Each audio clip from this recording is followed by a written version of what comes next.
Жомарт Кемелұлы. Мен Қостанай облысының Амангелді ауданы Тасты ауылының тумасымын.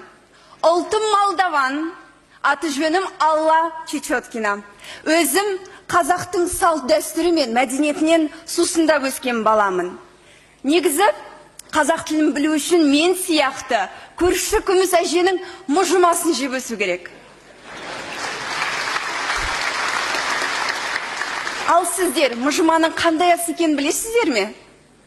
Қолдың сары майы қосылып, мұжылған ыстық табананың дәмі әлі таңдайымнан кетпейді. Дегенмен өз ата-анама да алғыс айтқым келеді. Сол кісілердің ақылымен мен қазақ сыныбында оқыдым.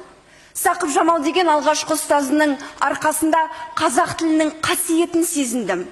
Қазіргі таңда Ахмет Байтұрсынов атындағы Қостанай мемлекеттік университетінде журналистика мамандығы бойынша магистратурада оқимын. Сондықтан мен қазақтың нанын жеп, суын ішіп өскендіктен ең алдымен қазақ тіліне құрмет көрсетілуін талап етемін. Құрметті жиналған қауым, мемлекеттік тілде сөйлемесек, білуге тырыспасақ, біздің егемендігімізге, тәуелсіздігімізге қосқан үлесіміз немен өлшенеді? Барлық қандас бауырларымды қазақ тілін білуге, сүюге, оны өз өмірлерінде рухани азық етуге шақырамын. Жаһандану заманында қазақы тәрбие ұмытылмаса деген тілегім бар.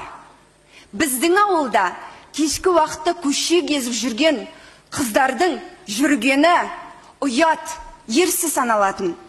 Өзімнен кейін өсіп келе жатқан сіңлілерім де осы тәрбиеден алшақтамаса екен деймін.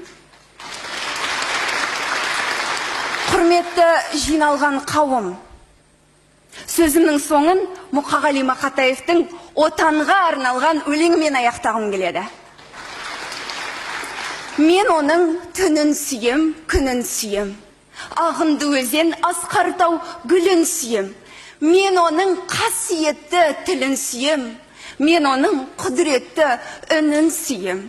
Бар жәндігін сүйемін қыбырлаған, бәрі маған отан деп сыбырлаған. Жаным менің кеудемді жарып шықты, боз торғайы бұл оның шырылдаған. Отан, отан бәрінен биік екен, мен оны мәңгілікке сүйіп өтем. Рахмет.